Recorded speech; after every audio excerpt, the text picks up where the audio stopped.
오늘 또 하나님께서 우리와 함께 하십니다. 오늘 제목은 잘 되는 복, 즉 형통한 복이죠. 지금도 잘 되고 미래도 잘 되고 그리고 후손도 잘 되고 천국에서도 잘 되는 복, 이러한 복 다들 바라고 그러한 복 받기를 원하고 있죠.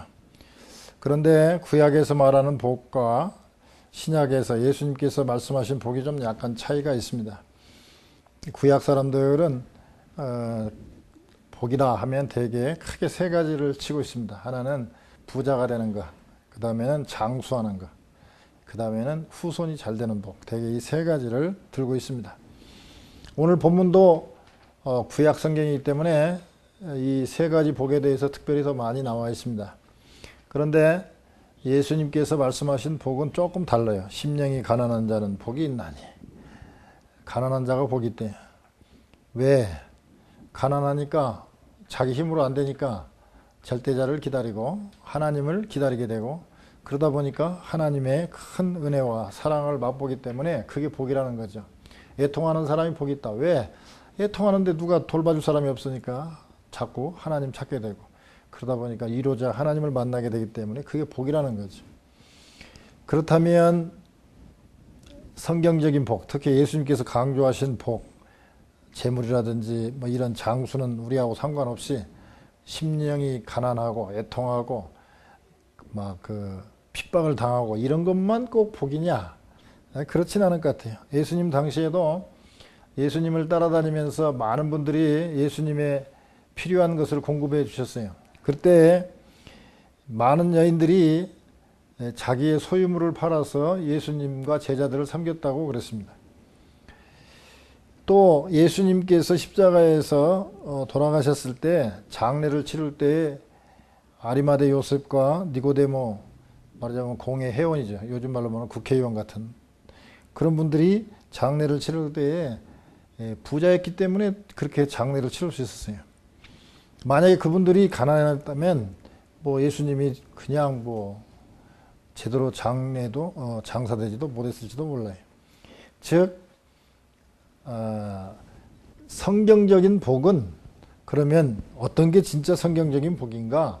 구약에서 말하는 부자되고 장수하고 후손이 잘 되는 그게 진짜 부자인가? 복인가? 또 예수님처럼 심령이 가난하고 애통하고 막 그렇게 핍박받고 그것만이 또 복인가? 한마디로 요약한다면 성경적인 복은 구원과 관련되어 있습니다.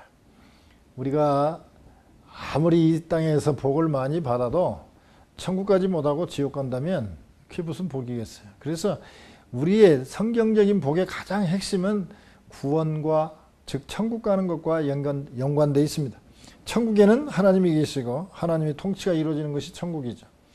천국에 갔는데 하나님 안 계신다면 그게 지옥이죠. 아무리 아름답고 좋아도 사랑하는 이가 있고 우리를 참 이렇게 사랑으로 품어주는 예수님, 즉 성자 하나님이 계시지 않다면 그 하나님이 계시지 않다면 천국은 천국이 아니죠. 아무튼 성경적인 복은 구원과 관련이 있습니다. 그러면 한번 오늘 잘 되는 복, 형통한 복은 어떤 사람에게 임하는가? 우리 1절부터 한번 볼까요? 1절에 보면 할렐루야 여호와를 경외하며 그 계명을 크게 즐거워하는 자는 복이 있도다 그렇습니다. 두 가지를 말하고 있죠. 여호와를 경외하며 그 계명을 크게 즐거워하는 자 두 가지가 있는데요. 그 앞에 뭐라고 되어 있습니까? 할렐루야 찬양을 하죠. 즉 하나님이 경외롭고 참 경외한다는 것은 거룩한 두려움이라고 볼 수 있습니다. 예를 들면 우리가 그랜드 캐년 갔을 때 그 장엄한 것을 보면 와 그러면서 막 약간 이렇게 그 절벽에 서 있으면 말이에요. 그 아름다움과 그 웅장함에 약간 그 소름이 돋으면서 짜릿짜릿하면서 그런 두려움이 있잖아요. 그게 거룩한 두려움이라고 볼 수 있어요.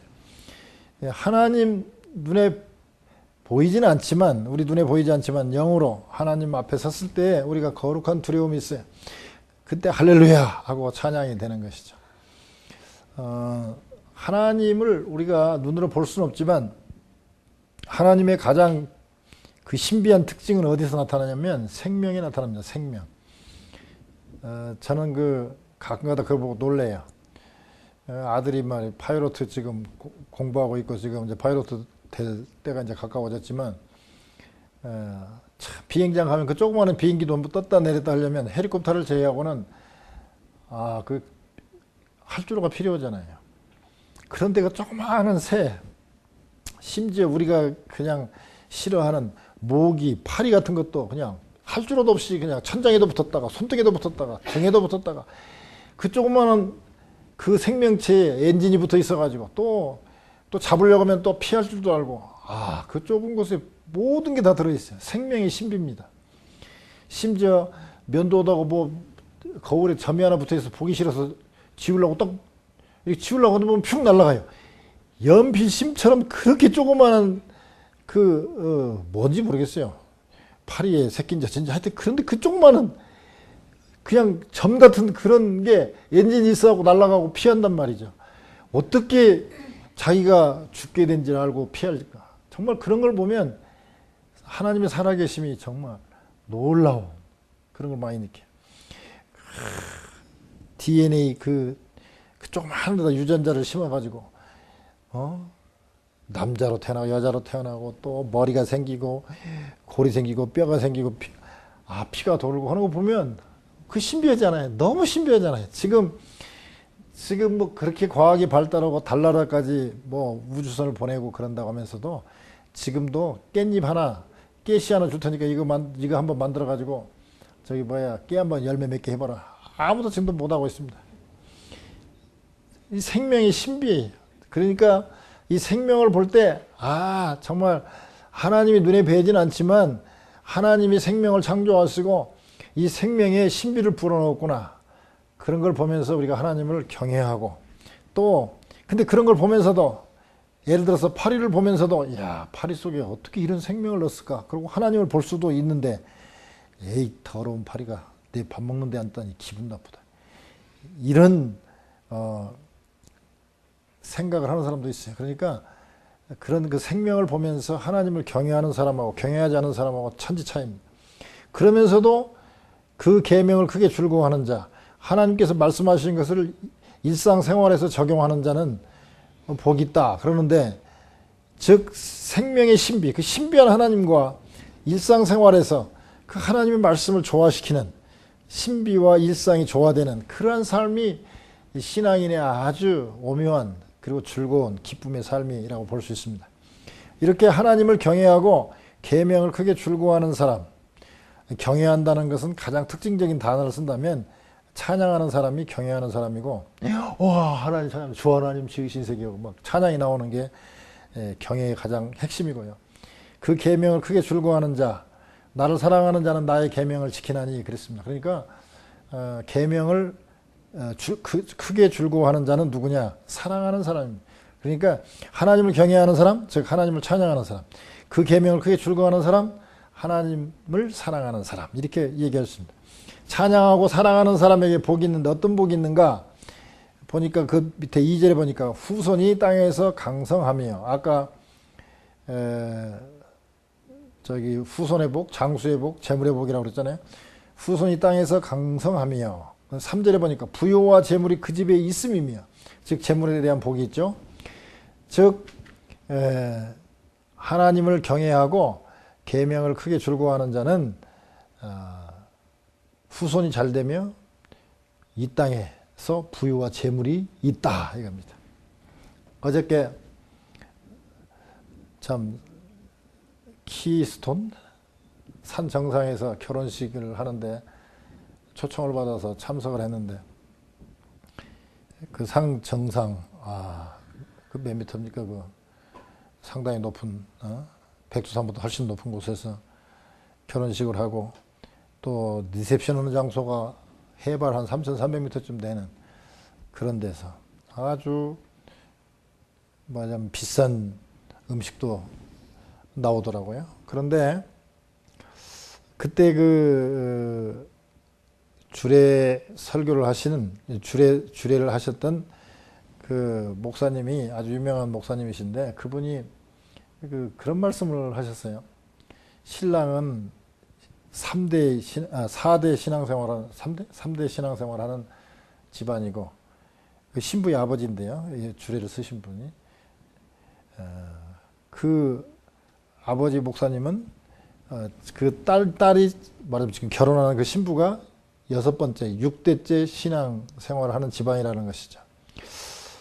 하나님 말씀대로 참 목사님이 무슨 돈이 있겠어요. 근데 그 신부가 의사더라고요. 잘 됐어요. 신랑도 공학 박사고. 그러니까 참 복된 결혼으로 보이더라고요. 근데 거기서 우리가 주시해야 될 게 중에 하나가 뭐냐면, 야, 신앙생활 6대를 하고 지금 아버지가 주례를 하는데 목사로서 무슨 돈이 있겠어요. 그런데도 불구하고 그렇게 참 화려하고 멋있는 그 예식을 하는 걸 봤어요. 그래서 참 하나님 말씀대로 경외하고 계명을 줄구하는 자에게 그렇게 대대로 복을 받는다는 것을 어저께 결혼식에서 볼 수가 있었어요. 그 다음에 오늘 어떤 사람이 그러면 또 잘 되는 복을 받는가? 두 번째로 보니까 4절에 나와 있습니다. 정직한 자에게는 흑암 중에 빛이 일어나나니 그는 어질고 자비하고 의로운 자로다. 그렇습니다. 정직한 자에게 하나님께서 복을 주시는데 어떤 복을 주시느냐? 흑암 중에 빛이 일어나나니 그렇습니다. 흑암, 참 어렵고 힘든 어려운 고통 중에서 빛이 보였다.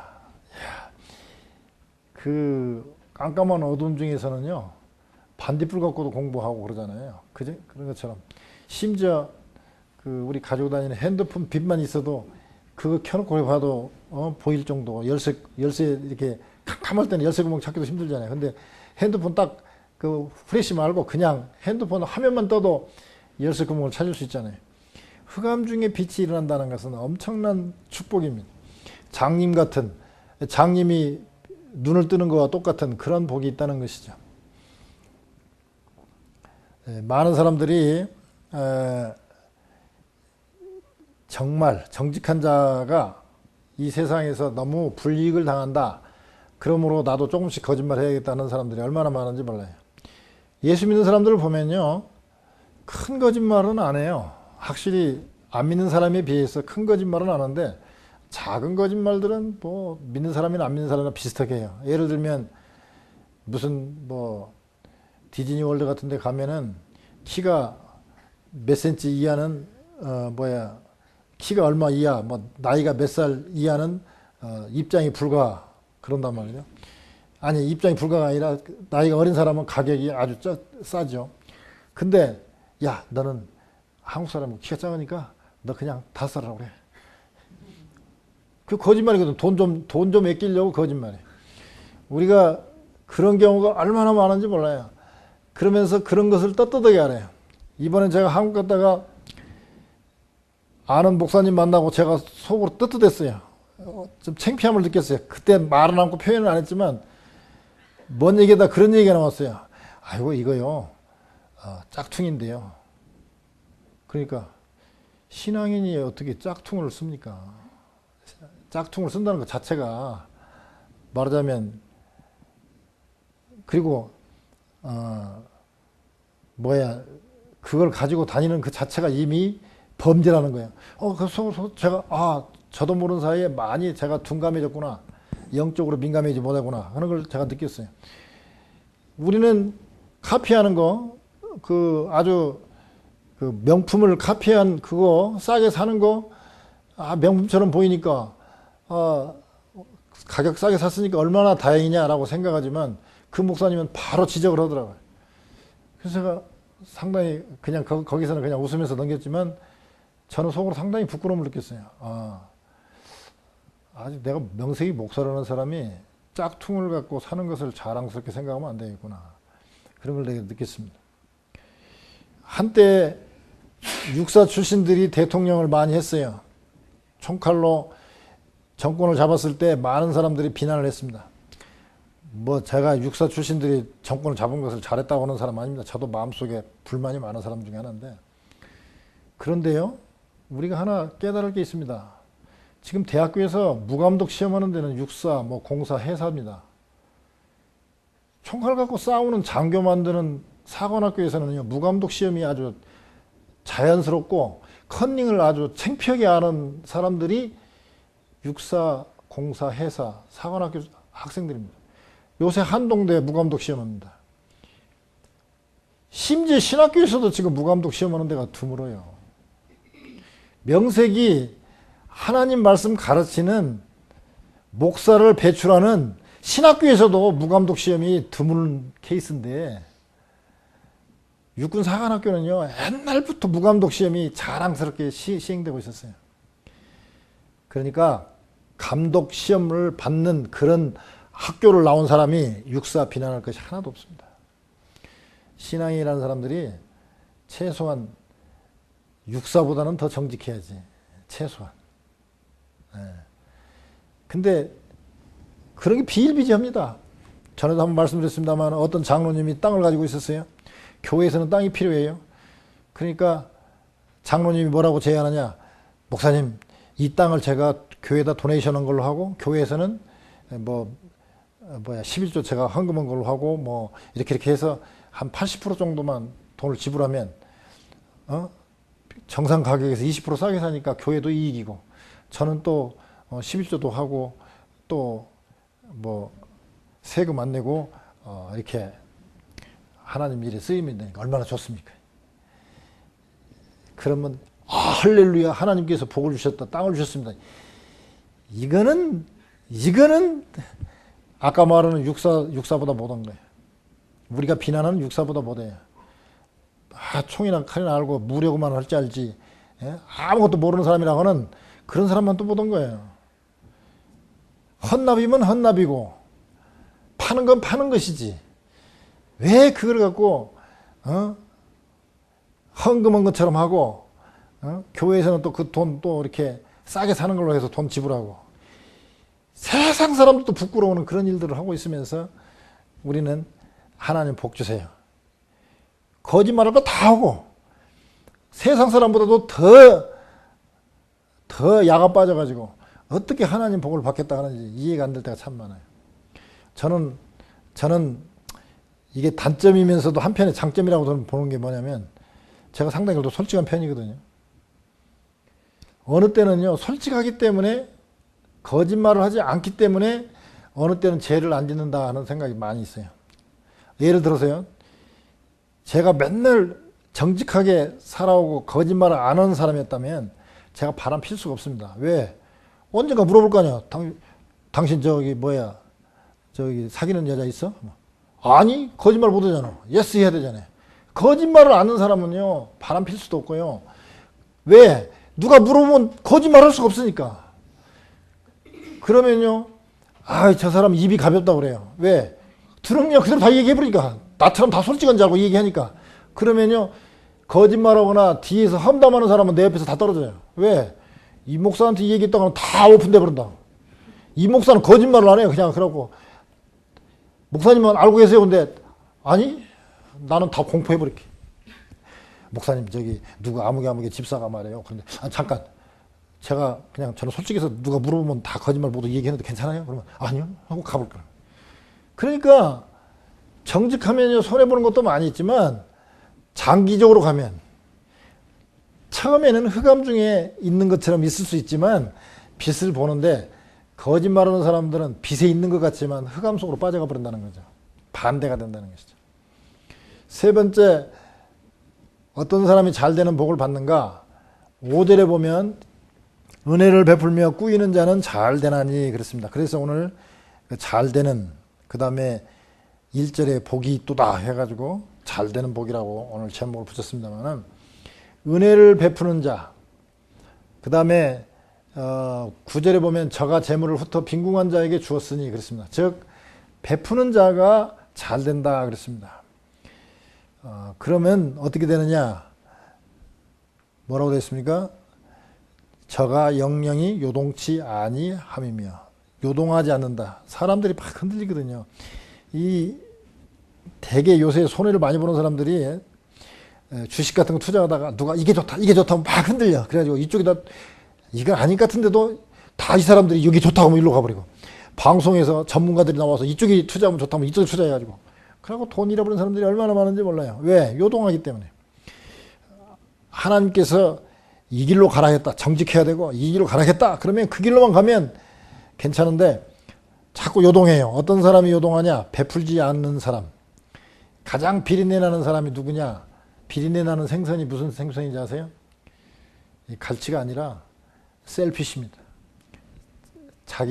자기만 생각하는 그런 자기중심 세상을 하는 그런 생선이 가장 비린내가 많다고 그래요. 즉 은혜를 베푸는 사람은, 뭔가 남에게 베푸는 사람은 이 마음이 요동치를 안 해요. 하나님께서 그런 축복을 주셨어요. 그 다음에 영원히 기념된다고 그랬습니다. 의인은 영원히 기념하게 되리로다 그랬습니다. 근데 또 거기 보니까 7절에 보니까 그렇게 베푸는 사람, 정직한 사람, 이런 사람들에게는 흉한 소식이 들려오지만 두려워 아니한다 그랬습니다. 그제도 신방을 갔더니 제가 봐도 그분이 잘못한 건데 나가가지고 지금 이제 그분은 말하자면 접근 금지를 했어요. 그런데 이 사람이 접근 금지 당한 사람이 뭐 옷가게를 하나 챙겼는데 거기 손님들 오는 사람한테 이 사람을 계속 비난을 한다는 거예요. 제가 볼 때는 이 사람이 비난 당하는 사람이 더 제가 볼 때는 확실히 깨끗하고 비난하는 사람이 분명히 잘못됐어요. 근데 계속 비난한다는 거예요. 근데 그게 그렇게 신경이 거슬린다는 거예요. 흉한 소식이죠. 그러면 오늘 보면 정직한 자나 하나님을 경외하고 계명을 줄거하는 자나 은혜를 베푸는 사람이나 흉한 소식을 듣지 않느냐? 아닙니다. 분명히 마귀가 흉한 소식을 일으키고 스캔들을 만들고 해서 괴롭게 만들어요. 그러나 그런 게 들려도 은혜를 베푸는 자에게는 두려워하지 아니하고 요동치 아니하는 복을 주셨다. 그리고 대적에 받는 보응을 필경 보리로다. 8절에 보면 그렇지 않습니까? 그리고 그렇게 험담하고 스캔들을 만들고 괴롭히는 사람이 하나님으로부터 보응 받는 것을 눈으로 본다에 필경 보리로다. 그런 복이 있다는 거예요. 우리가 많은 예화로 쓰고 있지만 갈릴리는 저 헬몬산으로부터 맑은 물이 들어와서 요단강으로 물이 흘러내려갑니다. 그래서 갈릴리는 깨끗해요. 근데 그 밑에 있는 요단강에서 물이 들어오긴 하지만 나가지보다는 아주 해발보다 낮은 사해는 그 물이 계속 고이니까 이제 소금물이 돼가지고 나가지보다니까 아주 짜가지고 생물들이 살 수가 없는 그런 사해죠. 그런 것처럼 사람도 마찬가지입니다. 받은 게 있으면 또 주는 게 있어야 되고 이렇게 주고받고 해야 이게 사는 건데 이 생명체가 뭡니까? 음식물을 먹고 배설하고 또 거기서 에너지를 해가지고 사는 게 생명체 아닙니까? 생명체는 주고받고 있어야 돼요. 근데 받기만 하면 그건 죽은 인생이 되는 것이죠. 잠언 11장 24절에서 25절에 보면 흩어 구제하여도 자꾸 이렇게 남에게 주어도 더욱 부하게 되는 일이 있나니 가도히 아껴도, 아까 셀피시라고 했죠. 가도히 아껴도 가난하게 될 뿐이니라. 이거 잘 들어야 됩니다. 왜 가난한가? 베풀지 못하기 때문에 가난해요. 뭐가 베풀 거 있다고 베풉니까? 지금 먹고 살기도 힘든데. 아니에요. 칭찬도 베풀 수 있고요. 전도도 베풀 수 있는 것이고 기도해 줄 수도 있는 거예요. 근데 안 해. 그냥 나만 생각하는 사람은 결국 윤택하지 못하게 됩니다. 25절에 뭐라고 그랬습니까? 잠언 11장 25절에 구제를 좋아하는 자는 풍족하여질 것이요. 이게 부자들은 보면 구제를 많이 해요. 이게 베푸는 것을 잘하는 사람들이 풍족해져요. 남을 윤택하게 하는 자는 윤택하여지리라 그랬습니다. 여러분, 지금 민주주의 사회에서, 공산주의 말고 민주주의 사회에서 돈 버는 방법은 세 가지입니다. 하나는 남의 것을 강제로 빼앗는 겁니다. 도둑질이나 강도나 소매치기 이런 겁니다. 두 번째는 남에게 증여를 받거나 선물로 받거나 받았을 때 재산이 증식될 수 있습니다. 근데 이 첫 번째는 빼앗는 거는 이건 법적으로 잘못하면 감옥 가는 거니까 안 되는 거고, 두 번째는 줄 사람이 주어야지 안 주면 이건 안 되기 때문에 두 번째 방법도 별로 돈 버는 방법이 아닙니다. 그러면 세 번째 방법이 뭐냐면 교환입니다. 교환. 농사 짓는 사람이 농산물을 팔아갖고 돈을 받는 거라든지, 생산업체가 생산물을 만들어갖고 잘 팔아가지고 거기서 낳는 이익 갖고 부자가 되거나, 그렇지 않으면 서비스업에 종사하는 사람들이 내 노동력을 서비스해가지고 돈을 받거나, 이게 교환입니다. 교환. 그래서 교환을 많이 하는 사람이 부자가 되는 거예요. 즉 남에게 좋은 것을 많이 줄 수 있는, 좋은 제품을 많이 만들어서 제품을 시장에다 내는 사람은 부자가 되고, 좋은 제품을 못 내는 사람은 그 기업이 망하게 돼서 가난하게 되는 거죠. 그러니까요, 우리는 부자들 하면 어떤 생각을 많이 갖고 있냐면, 부자들, 고놈들, 도둑놈들, 정치가들하고 짜가지고 특혜 받아가지고 다 부자 됐다. 안 그래요. 제가 부자들 많이 만나봤지만, 그런 사람도 있지만 그건 오래 못 갑니다. 그렇게 편법으로는 절대 부자 오래 못 가요. 부자들 얼마나 노력하는지 모릅니다. 여러분, 부자들이요, 거의 새벽 3시 아니면 4시 일합니다. 잠 파잘 거 다 파자고, 영화 볼 거 다 보고, 그래놓고 부자들 욕 온다고?